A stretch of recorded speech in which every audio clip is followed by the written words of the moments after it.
Gujarati full stop को हिंदी भाषा में फिल्माया गया है। गुजरात और मुंबई के अलावा फुल स्टॉप दुनिया भर में 8 से अधिक देशों में रिलीज होगी। हिंदी सिनेमा में ऐसी कई फिल्में बनी हैं जिनमें अभिनेत्रियों ने हीरो की तरह अभिनय किया है, लेकिन गुजराती सिनेमा में इस कथानक पर विचार करना भी असंभव लगता है। लेकिन गुजराती फिल्म फुल स्टॉप असंभव को संभव बनाने आ रही है। अब तक ऐसी कई फिल्में बनी हैं जो महिलाओं की पीड़ा की कहानी कहती हैं, लेकिन इस बारे में बहुत कम कहा गया है कि महिलाएं अपनी लड़ाई कैसे लड़ती हैं। लेकिन ये फिल्म महिलाओं के सशक्त पक्ष को उजागर करती है। फिल्म में खुशी शाह, काजल वशिष्ठ और दामिनी दवे मुख्य भूमिका में हैं, जबकि बाकी मुख्य कलाकार मेहुल बुच, अल्पना बुच, सौरभ बारोट, वनराज सिसोदिया और दीप वैद्य हैं। फिल्म की शूटिंग मुंबई, गुजरात और 3 से अधिक देशों में की गई है। इसके अलावा ये पहली गुजराती फिल्म है जो अंग्रेजी में भी रिलीज होगी। सफल व्यवसायी प्रीतेश पटेल और पागलपंती जैसी गुजराती फिल्म का निर्देशन करने वाले जैकी पटेल फिल्म फुल स्टॉप के निर्देशक हैं। फिल्म के संवाद और पटकथा भी प्रीतेश पटेल और जैकी पटेल ने लिखा है। फिल्म के क्रिएटिव डायरेक्टर अमन कुरैशी हैं। फिल्म का निर्माण प्रीतेश पटेल ने किया है। ये फिल्म 25 जुलाई को सिनेमा घरों में रिलीज होगी।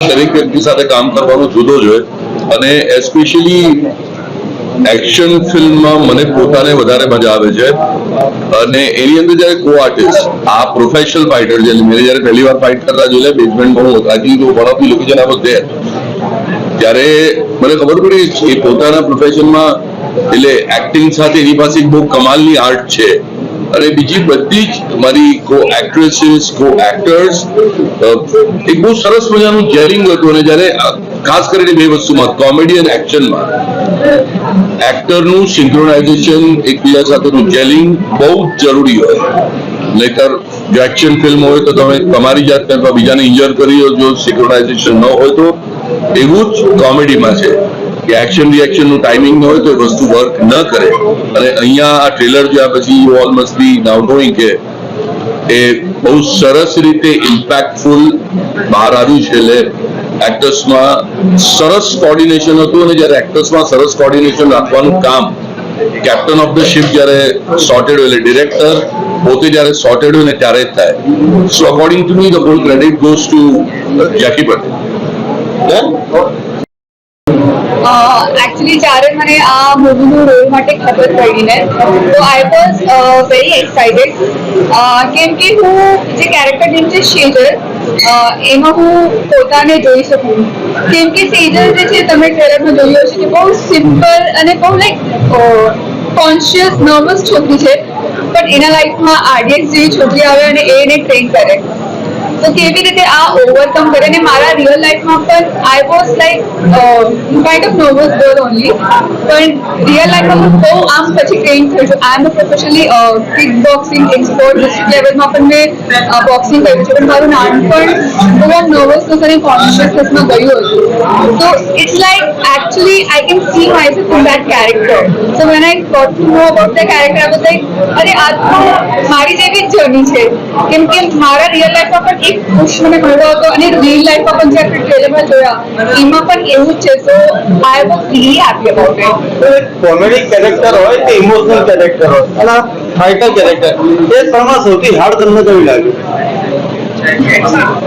I think for me, મારા માટે તો fighting it was quite easy કેમ કે જેવી રીતે મેં કીધું કે હું કિક બોક્સિંગ એક્સપર્ટ છું, but I think comedy is that tough one. બધા લોકો કોમેડી ના કરી શકે I think. મારું નામ સૌરભ બારોટ છે।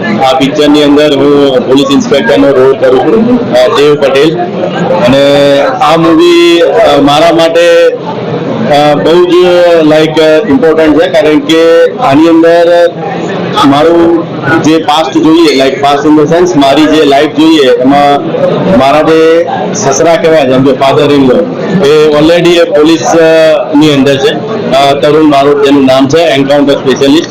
એટલે એ રોલ આ રોલ કરતી વખતે મને વારે ઘડીએ એમનું જ વિચાર આવે કે હું એવું જ વિચારતો કે જ્યારે ખરેખરમાં એ માણસે લાઈવ આવા કેટલા બી ઓપરેશનો કરીને લોકોને બચાવ્યા હશે.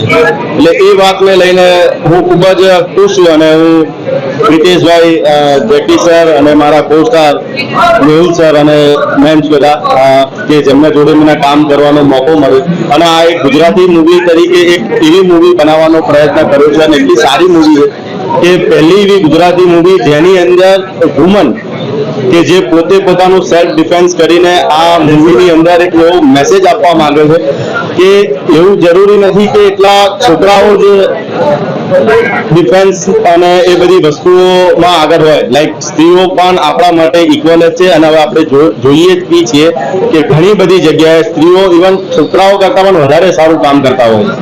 તો એનો એક સારો બહુ એક સંદેશો છે, તમને બધાને ગમશે.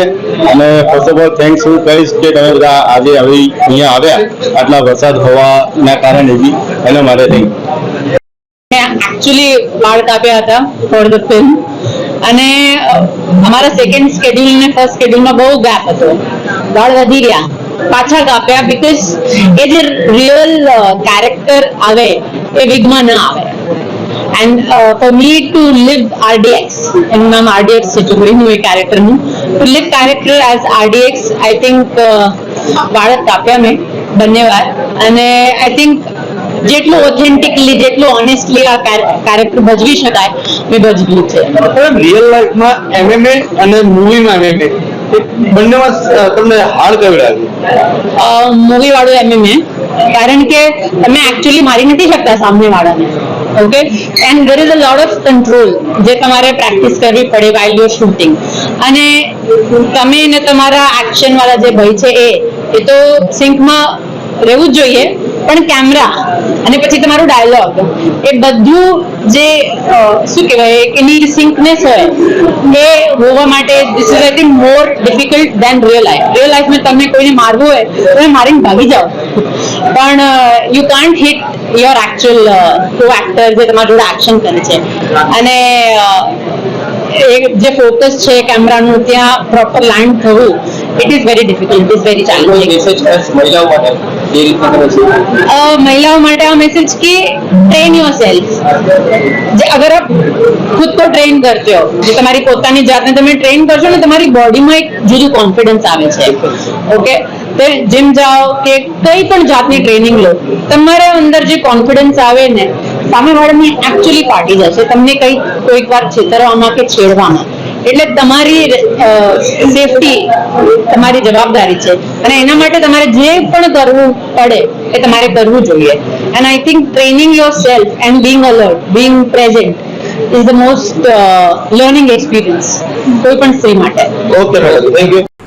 अहमदाबाद से सीनू संवाददाता यज्ञेश गोस्वामी की रिपोर्ट.